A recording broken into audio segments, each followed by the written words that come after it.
Seja um cristão na vida doméstica.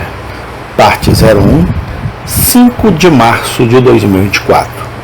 Em nenhum lugar o cristianismo é exibido de maneira mais bela do que no lar. Transforma o lar da maldade, da discórdia e da discórdia num Éden pacífico e encantador. Converte a casa dos ímpios num palácio. Afasta o descontentamento, a inquietação, o medo e a escuridão. Derrama contentamento, paz e luz solar em cada coração. Recentemente, vimos algumas pessoas dando o seu testemunho numa reunião pública e falando da bem-aventurança da salvação.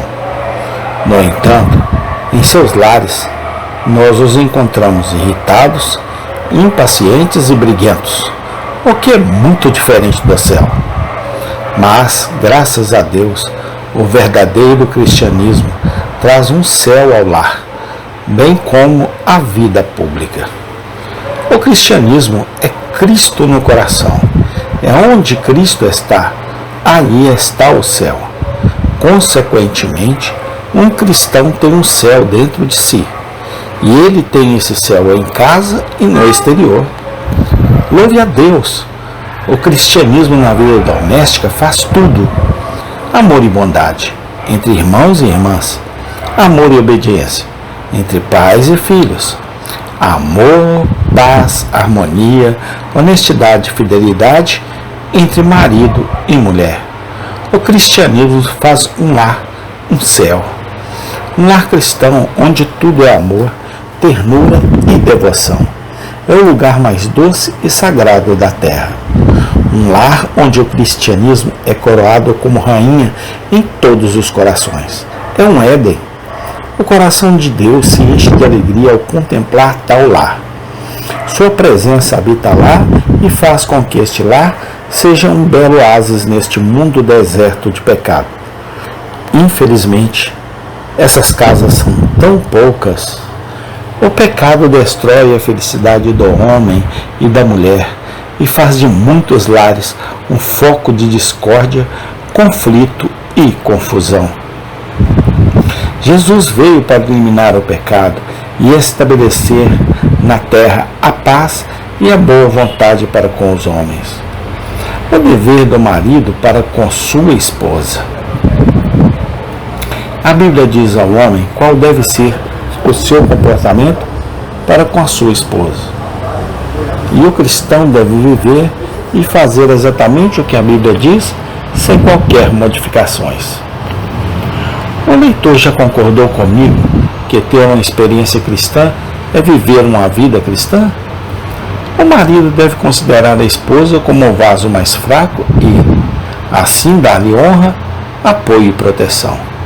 Da mesma forma, vocês, maridos, habitem com elas de acordo com o conhecimento, dando honra à esposa como o vaso mais fraco e como sendo herdeiros junto das graças da vida, para que suas orações não sejam impedidas. 1 Pedro 3,7. O marido deve olhar para sua esposa com respeito e, devido à sua sensibilidade feminina, ter um cuidado especial por ela nas coisas espirituais e ser seu apoio nas coisas temporais. As mulheres enfrentam provações peculiares ao seu próprio gênero, e o marido dificilmente pode ser chamado de marido, muito menos de cristão, que se esquece de consolá-las e confortá-las, e de lançar tanta alegria e luz solar nas suas vidas quanto possível. Quando Ana chorou porque não tinha filho, seu marido procurou confortá-la com essas palavras. Ana, por que você está chorando? 1 Samuel 1,8. Que Deus ajude os maridos a conviver de tal maneira com suas esposas, que quando a esposa estiver desanimada e triste, eles possam animá-las, contando-lhes seu amor, devoção e bondade, porque seu coração está entristecido. Não sou bom e gentil com você? Os maridos devem amar suas esposas como a si mesmos. Assim devem os homens amar suas esposas como a seus próprios corpos. Aquele que ama a sua esposa ama a si mesmo, porque nenhum homem jamais odiou a sua própria carne, mas a nutre e cuida, assim como o Senhor faz com a igreja. Efésios 5, 28 e 29. O cuidado que Jesus exerce ao nutrir e cuidar da igreja é ilustrativo do cuidado que o marido deve manifestar ao nutrir e cuidar da sua esposa. Maridos, amem suas esposas e não sejam amargos com elas. Colossenses 3,19. Todas as palavras precipitadas, cortantes, zangadas, indelicadas, cortantes e amargas são deixadas de lado para sempre pelo marido cristão que ama sua esposa. Palavras cruéis e precipitadas não são fruto do espírito cristão, e se você não parou com eles, Deus tem coisas melhores para você. O dever da esposa para com o marido. Em nenhum lugar a maldade é mais revelada do que numa mulher má. E em nenhum lugar o cristianismo é mais belamente exemplificado do que numa mulher pura e casta. Uma mulher virtuosa é uma coroa para seu marido. Provérbios 12, 4. Seu preço é muito superior ao dos rubis. O coração de seu marido confia nela. Ela lhe fará bem e não mal todos os dias de sua vida. Provérbios 31, 10 a 12.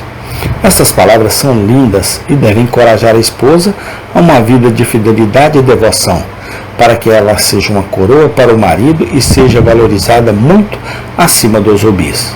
A esposa que honra e respeita o seu marido e procura agradá-lo encontrará alegria no seu próprio coração. Seus filhos se levantam e a chamam de bem-aventurada.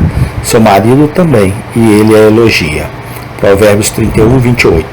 As esposas devem amar seus maridos. Tito 2,4. E respeitá-los. A esposa deve respeitar o marido. Efésios 5,33. A esposa deve respeitar o marido, assim como o cristão reverencia a Deus. Reverenciar a Deus é ser submisso a Ele e considerá-lo nosso Senhor e protetor, conselheiro e etc. Temê-lo e obedecê-lo, mas estar em perfeita liberdade. Essa deve ser a atitude da esposa para com o marido. Esposas, submetam-se a seus próprios maridos como ao Senhor. Efésios 5, 22. Poucas mulheres compreendem o pleno significado deste texto. Assim como o cristão se consagra, renuncia e se submete ao cuidado e controle de Deus, a esposa deve submeter-se ao marido. Assim como o cristão se apoia em Deus com amorosa confiança, a esposa deve se apoiar com amorosa confiança em seu marido, e a conduta do marido para com a esposa deve ser tal que a encoraje a confiar e confiar nele, assim como a conduta de Deus para conosco nos encoraja a confiar e confiar nele. Amém. Tem continuação. Louvado seja o Senhor, porque até aqui o Senhor tem nos ajudado. Amém.